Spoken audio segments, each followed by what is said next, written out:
तो चलिए students proceed करते हैं न्यूक्लिक एसिड्स की तरफ। न्यूक्लिक एसिड्स नाम से आपको पता चल रहा है कुछ न्यूक्लियस वगैरह वर्ड से, या आई थिंक कहीं से कहीं ओरिजिनेट हुआ है। इसका ओरिजिन इसका न्यूक्लिक है, मतलब न्यूक्लियस है। तो क्या होते हैं न्यूक्लिक एसिड? देखिए, अब डेली मर्रा की लाइफ में आपके दोस्तों से मिलते हैं या बहुत सारे लोगों से मिलते हैं, तो जनरली आप ये पाएंगे कि वो जो लोग हैं जिनसे आप मिलते हैं, वो कहीं ना कहीं अपने माता पिता या दादा दादी जी के साथ थोड़े बहुत मेल खाते मिलेंगे। किसी की फेस उनसे मिलता होगा, या बोलने का स्टाइल, या फिर जो उनके गुण हैं, कर्म स्वभाव जिसको बोला जाता है, बिल्कुल अपनी लैंग्वेज में हिंदी में बात करें तो कहीं ना कहीं उनकी करेक्टरिस्टिक्स, उनके जो पूर्वज हैं, दादा परदादा हैं, माता पिताजी हैं, नाना नानी हैं, उनसे थोड़े बहुत मेल खाएंगे किसी ना किसी पॉइंट ऑफ व्यू से। तो क्या रीजन है इसके बारे में? तो इसके पीछे का रीजन है आनुवंशिक गुण, हेरिडिटरी जो सिम्टम्स हमारे अंदर होते हैं, हेरिडिटरी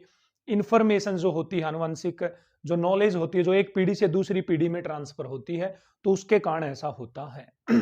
तो इसका सबसे बड़ा रीजन है हमारी बॉडी के अंदर जो न्यूक्लियस ऑफ सेल होता है, जो बहुत सारी सेल्स होती हैं, और उन सेल्स के न्यूक्लियस में, जिसको केंद्र बोलते हैं, सेंटर बोलते हैं सेल का बेसिकली यदि बात करूं तो उसके अंदर क्रोमोसोम्स होते हैं, या क्रोमोसोम्स जो भी बोलते हैं आप लोग, क्रोमोसोम्स होते हैं।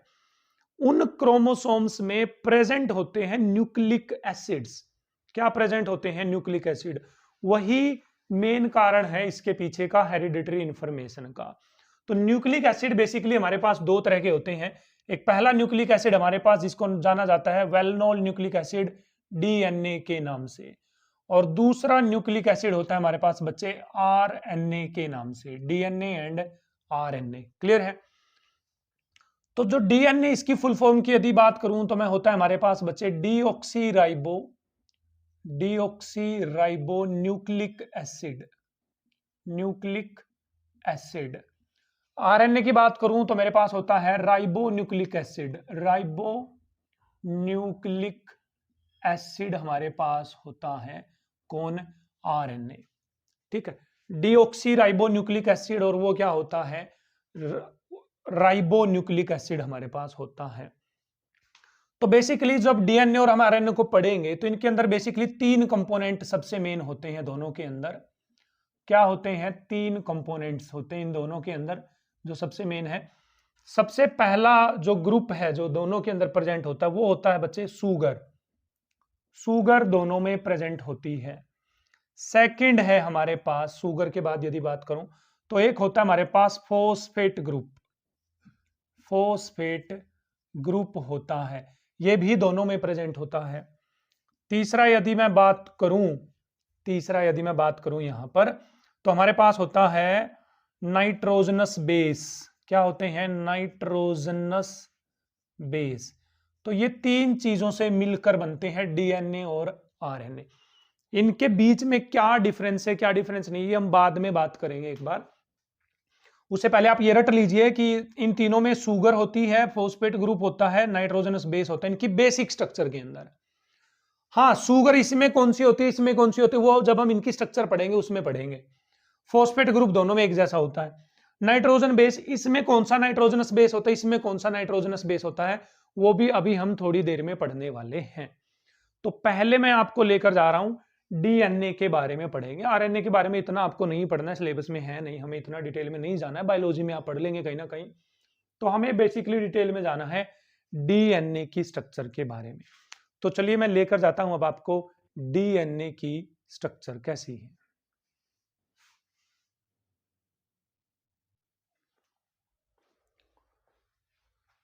तो चलिए स्टूडेंट्स देखते हैं डीएनए की स्ट्रक्चर के बारे में, पढ़ते हैं कैसा होता है डीएनए। डीएनए की फुल फॉर्म है डीऑक्सी राइबो न्यूक्लिक एसिड हमारे पास। तो सबसे पहले देखें यदि हम, तो डीएनए के अंदर प्रेजेंट होती है बच्चे, सबसे पहले होती है सुगर। क्या प्रेजेंट होती है? सुगर। कौन सी सुगर होती है इसमें? देखिए, डीऑक्सी राइबोज सुगर होती है, डीऑक्सी राइबोज सुगर इसके अंदर प्रेजेंट होती है। तो पहले तो ये जान लो कि राइबोज शुगर कैसे बनेगी, वो देखिए राइबोज शुगर कैसे बनानी है आपको। देखिए ध्यान से, देखिए यहां पर ऑक्सीजन लगाएंगे आप, ये लगा देंगे आप यहां पर 5 कार्बन, कुछ इस तरह से। देखिए ऑक्सीजन 1 2 3 4, सॉरी 1 2 3 4 कार्बन लगा देंगे। कितने लगा देंगे यहाँ पर कार्बन? 4 कार्बन आप लगा देंगे। तो ये क्या हो गई हमारे पास? शुगर। कौन सी शुगर है हमारे पास? डीऑक्सीराइबोज शुगर बनाते हैं। देखिए एक बॉन्ड ऊपर बनेगा, एक बॉन्ड नीचे बनेगा, एक बॉन्ड ऊपर एक नीचे, एक बॉन्ड ऊपर एक नीचे, एक बॉन्ड ऊपर एक नीचे। देखो क्या करना है, स्ट्रक्चर समझा रहा हूं मैं। ऑक्सीजन है ना, इसके पाँव में आ जाओ यहां, तो यहां आ जाओ OH, यहां आ जाएगा OH। क्लियर? और अब इस ऑक्सीजन के यहां आ जाओ, यहां आ जाएगा OH, लेकिन यहां क्या आएगा बच्चे? CH2OH ही आएगा, और बाकी जगह हाइड्रोजन हाइड्रोजन हाइड्रोजन हाइड्रोजन। ये शुगर है बच्चे राइबोज शुगर। कौन सी शुगर है ये? Ribose sugar. समझ गए कैसे? इस तरह से बनाएंगे जैसे हम फ्रुक्टोज की स्ट्रक्चर बनाई थी हमने। यहां OH लगा देंगे 2, और यहां CH2OH के साथ लगाएंगे।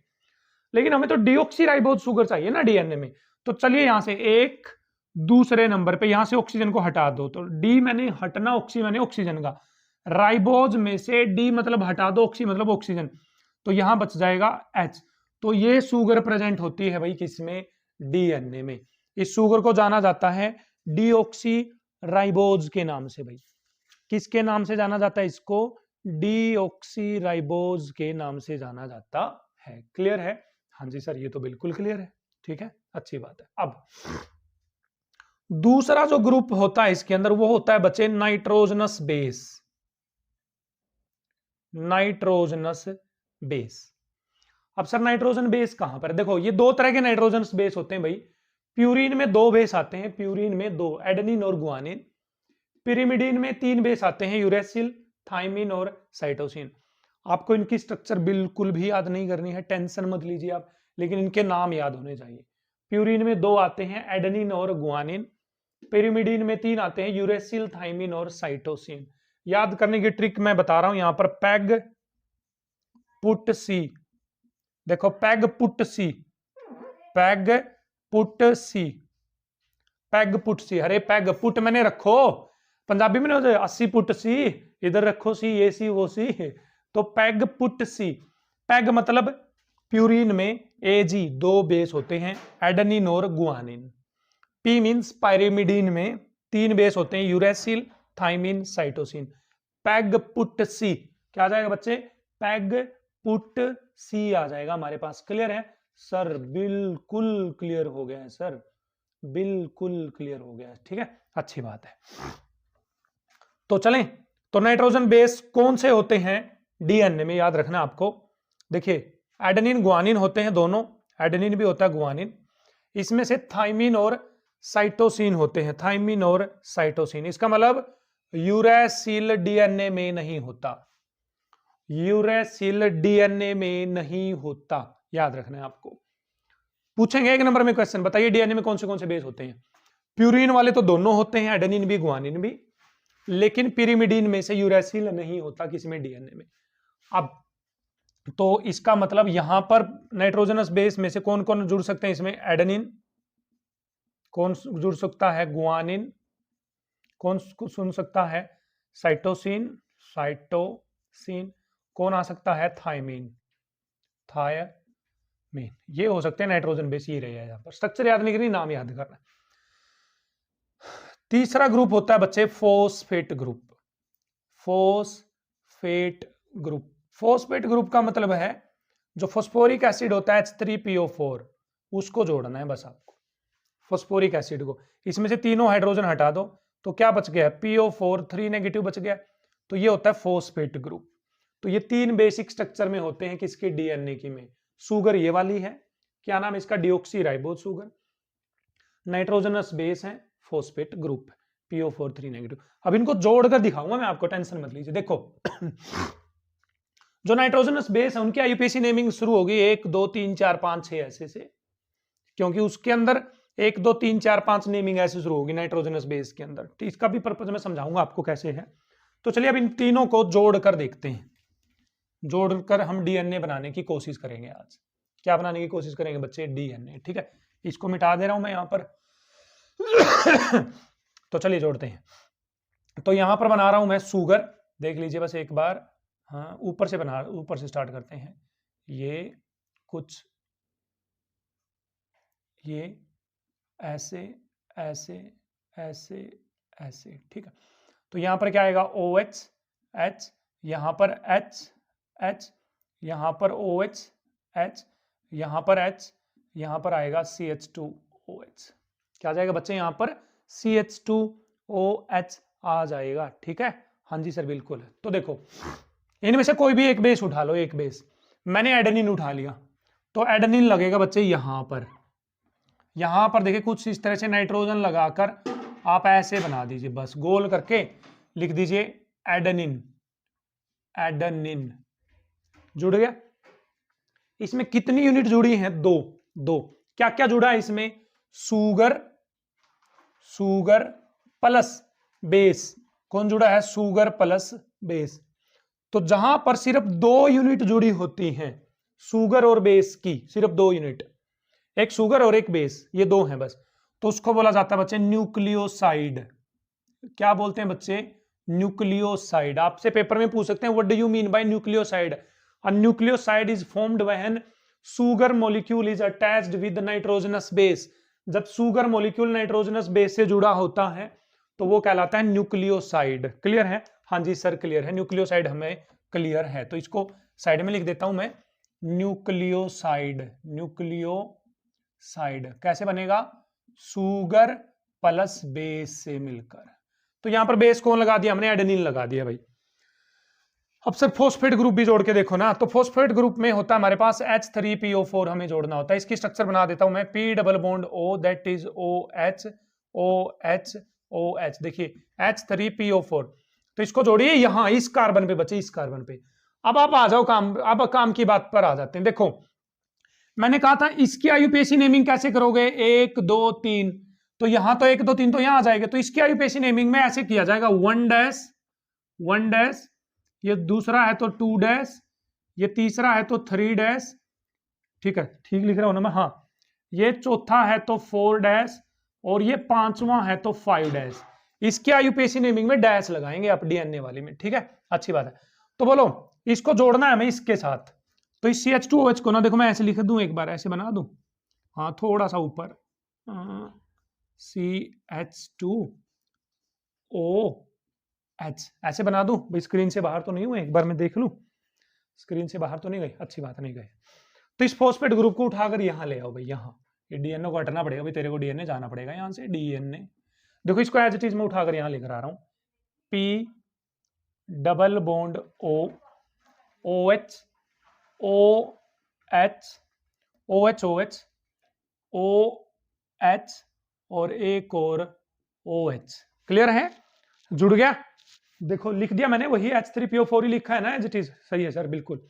अब यहां से देखिए बच्चे वाटर लॉस हो जाएगा, नहीं लॉस हो जाएगा, देखो वाटर H2O क्या लॉस हो जाएगा, वाटर, हाँ जी सर बिल्कुल लॉस हो जाएगा, यहां से हो जाएगा वाटर लॉस। तो यहां पर क्या बन जाएगा, PO और CH2 के बीच में बॉन्डिंग बन जाएगी, ठीक है। और ये वाला O ऊपर बॉन्डिंग करेगा, देखो ऊपर की तरफ बॉन्डिंग करेगा, पता नहीं किसके साथ करेगा, वो नीचे से दिखा दूंगा मैं आपको जब नीचे बॉन्डिंग करके दिखाऊंगा। और यहां से H भाग जाएगी तो इस पे आ जाएगा नेगेटिव चार्ज।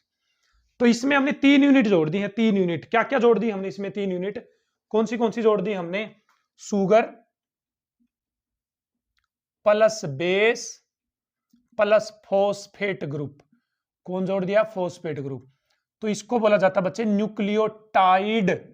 क्या बोलते हैं इसको, न्यूक्लियोटाइड बोलते हैं। क्लियर। अब ऐसा ऐसा एक और नीचे बनाओ, चलो नीचे बनाकर दिखाता हूं मैं आपको, ऐसा ऐसा एक और, चलिए दिखाते हैं भाई। ऑक्सीजन,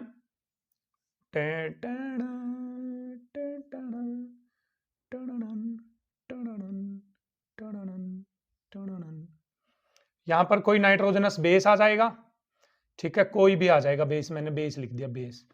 यहां पर आ जाएगी H, यहां पर H, यहां पर H, यहां पर H, यहां पर OH, यहां पर H, यहां पर CH2, देखो यहां पर CH2, फिर CH2 के बाद O, CH2 के बाद O, O के बाद P, O के बाद P, double bond O, double bond O, O negative, O negative, ऊपर आएगा OH, आना तो चाहिए था OH, है ना।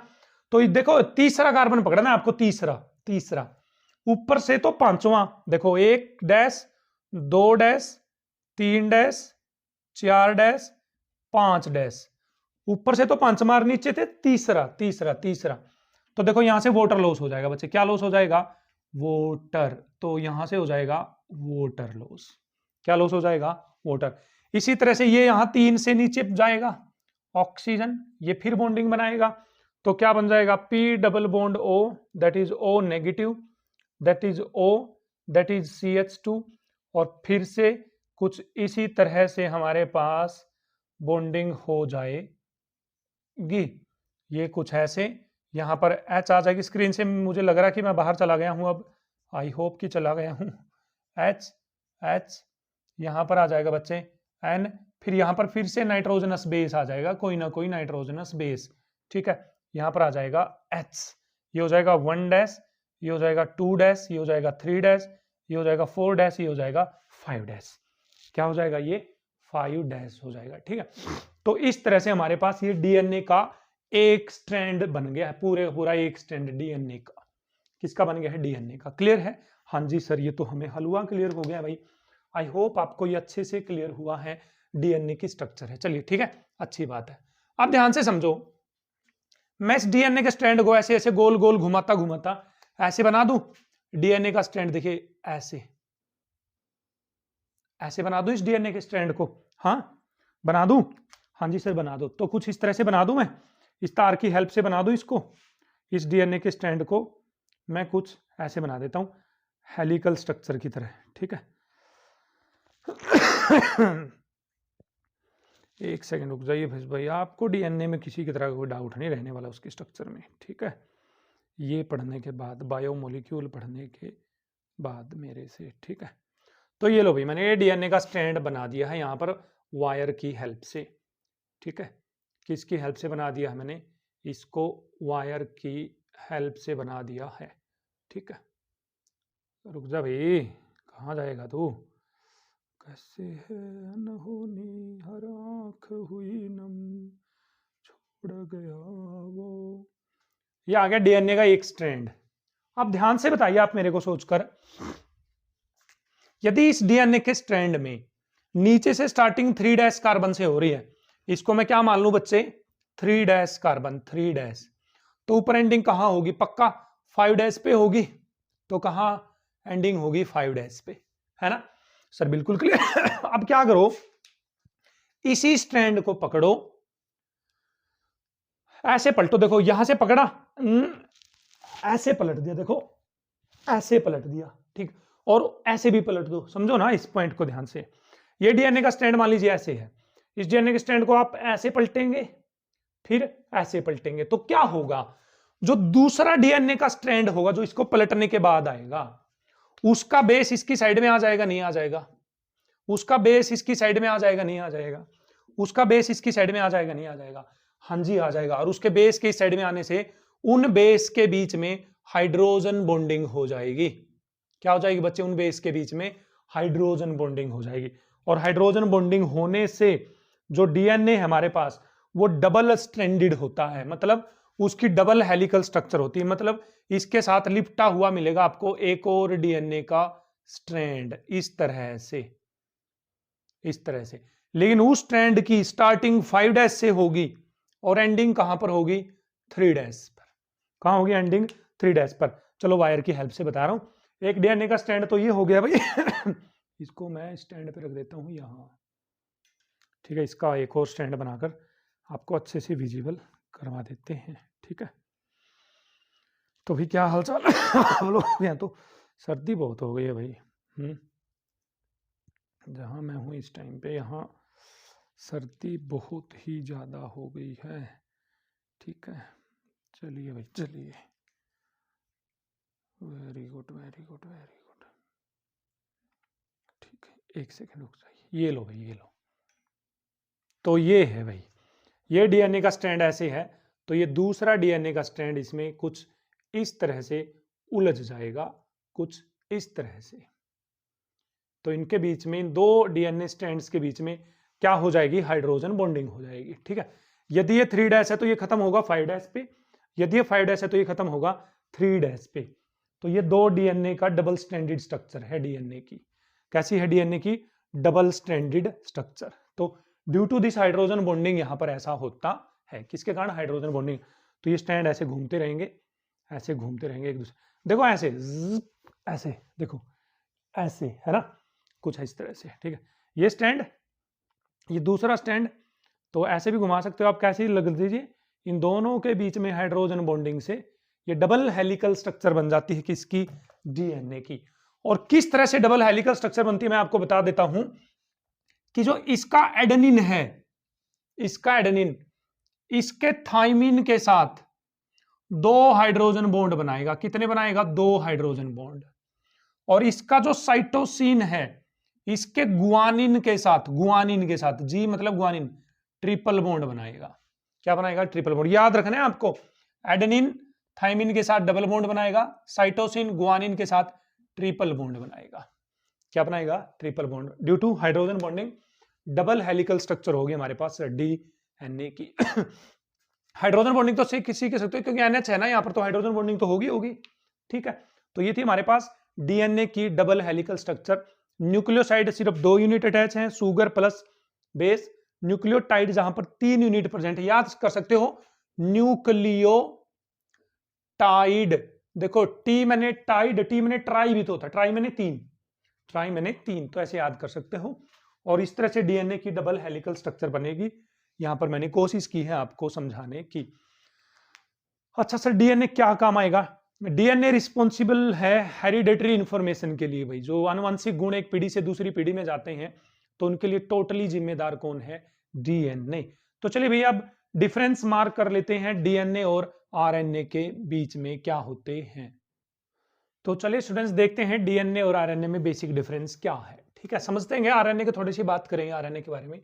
डीएनए की फुल फॉर्म आती है हमारे पास डीऑक्सीराइबोन्यूक्लिक एसिड, और आरएनए होता है हमारे पास राइबोन्यूक्लिक एसिड। क्लियर है? हाँ जी सर, न्यूक्लिक एसिड। इसमें डीऑक्सीराइबोज शुगर प्रेजेंट होती है, ये वाली शुगर आपने अभी बनाई थी हमने, यहां पर इस तरह से आ जाएगा। ठीक है, that is OH H, that is H H, that is HOH, that is HOH। इसमें डीऑक्सीराइबोज शुगर प्रेजेंट होती है, इसमें प्रेजेंट होती है बच्चे राइबोज शुगर। मतलब यहां पर OH, यहां पर OH, यहां पर OH H, देन CH2OH और H। क्लियर है? हाँ जी क्लियर। तो ये पॉइंट और ये पॉइंट क्लियर है। तीसरा है हमारे पास यहां पर जो बेस प्रेजेंट होते हैं, बेस प्यूरिन की यदि मैं बात करूं, प्यूरिन की, तो वो थे हमारे पास एडेनिन और गुआनिन। और पिरीमिडीन की बात करूं बच्चे मैं, पिरीमिडीन की, तो वो थे मेरे पास, तो साइटोसिन था एक तो हमारे पास, और एक था थाइमीन, साइटोसिन और थाइमीन। यूरेसिल इसमें नहीं होता। बट आरएनए की बात करूं तो प्यूरिन बेस की बात करूं मैं बच्चे, प्यूरिन की, तो दोनों ही होते हैं, एडेनिन भी होता है और गुआनिन भी होता है। बट यदि मैं पिरीमिडीन बेस की बात करूं, पिरीमिडीन बेस की, ठीक है, किसकी? पिरीमिडीन बेस की, तो इसमें यूरेसिल होता है हमारे पास। कौन होता है? यूरेसिल। और कौन होता है भाई यूरेसिल के साथ? कौन था? साइटोसिन। भाई क्या होता है? साइटोसिन। तो यूरेसिल और साइटोसिन होते हैं किसमें? आरएनए में। क्लियर है? हाँ जी सर बिल्कुल क्लियर है। जो डीएनए है, डीएनए वो जो हमारे पास सेल है ना, सेल, उसका जो न्यूक्लियस होता है, न्यूक्लियस में प्रेजेंट होता है डीएनए। कहां पर प्रेजेंट होता है? ये न्यूक्लियस में। बट जो आरएनए है, जो सेल है और ये न्यूक्लियस है, इसके चारों तरफ जो साइटोप्लाज्म होता है, साइटोप्लाज्म, उस साइटोप्लाज्म में प्रेजेंट होता है आरएनए। कौन होता है? आरएनए। नेक्स्ट पॉइंट की यदि बात करूं, जो डीएनए है बच्चे वो हेरेडिटरी इंफॉर्मेशन के लिए जिम्मेदार होता है। मतलब जो आनुवंशिक गुण होते हैं एक पीढ़ी से दूसरी पीढ़ी में जाते हैं, उनको आगे बढ़ाने का काम करता है डीएनए। बट आरएनए बेसिकली किसका काम करता है? हमारे पास प्रोटीन सिंथेसिस का। किसका काम करता है? Protein synthesis. मतलब प्रोटीन बनते हैं जो हमारी बॉडी के अंदर, जो मैसेज वगैरह है, ये जो देता है, ये कौन देता है? आरएनए देता है हमारे पास। नेक्स्ट पॉइंट की बात करें हम, डीएनए, डीएनए की डबल हेलिकल स्ट्रक्चर होती है, इस तरह से डबल हेलिकल, उसमें दो दो ऐसे जुड़ी होती हैं, दो दो। लेकिन आरएनए की सिंगल हेलिकल स्ट्रक्चर होती है, डबल हेलिकल स्ट्रक्चर नहीं होती हमारे पास डीएनए की और आरएनए में। आरएनए में सिंगल हेलिकल होती है और डीएनए में डबल हेलिकल स्ट्रक्चर होती है। तो ये था difference between DNA and RNA. एक और है छोटा सा डिफरेंस, वो भी मैं साथ में ही करवा देता हूं तुम लोगों को। यहाँ पर आई होप भाई आपको क्लियर है, डीएनए आरएनए वाला टॉपिक अच्छे से क्लियर हो रहा है, समझ में भी आ रहा है आप लोगों को। चलिए बात करें यदि हम डीएनए की, मान लीजिए यहां पर एक डीएनए है, ये एक डीएनए, तो जो एक डीएनए है वो ब्रेक होकर वो दो डीएनए में ब्रेक हो डीएनए बना लेता है, अलग अलग दो डीएनए बना लेगा। मतलब एक डीएनए टूट कर दो डीएनए में कन्वर्ट हो सकता है। इस प्रॉपर्टी को डीएनए की बोलते हैं रेप्लिकेशन ऑफ डीएनए। क्या बोलते हैं बच्चे? रेप्लिकेशन ऑफ डीएनए बोला जाता है। अ सिंगल मतलब DNA can convert into two daughter DNA, उसके दो छोटे छोटे डीएनए में वो कन्वर्ट हो सकता है। This is known as replication of DNA. तो डीएनए में रेप्लिकेशन हो सकती है, बट आरएनए में रेप्लिकेशन नहीं होती। There is no replication in RNA. RNA में रेप्लिकेशन नहीं होती। तो क्लियर है भाई difference between DNA and RNA? हाँ जी सर, बिल्कुल क्लियर है।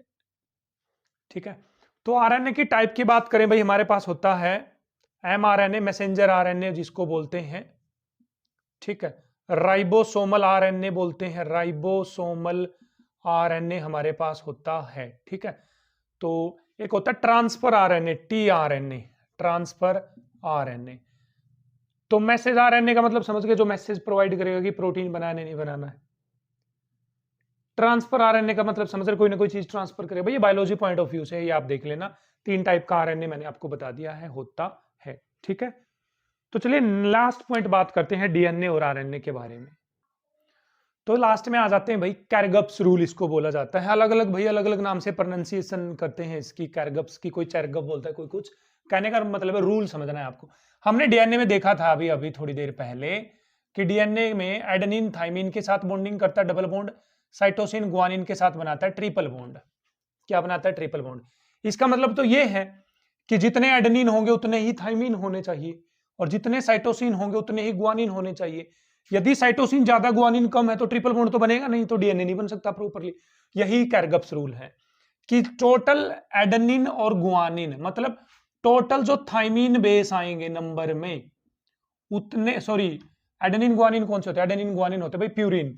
टोटल जो प्यूरिन बेस का सम होगा हमारे पास, वो किसके इक्वल होगा? पिरिमिडीन बेस के इक्वल होगा या नहीं होगा?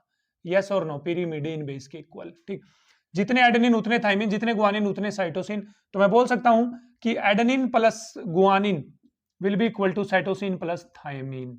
तो ये था कैरगप्स रूल, या ये है कैरगप्स रूल। तो यहां पर न्यूक्लिक एसिड हमारे पास क्या होते हैं? कंप्लीट होते हैं।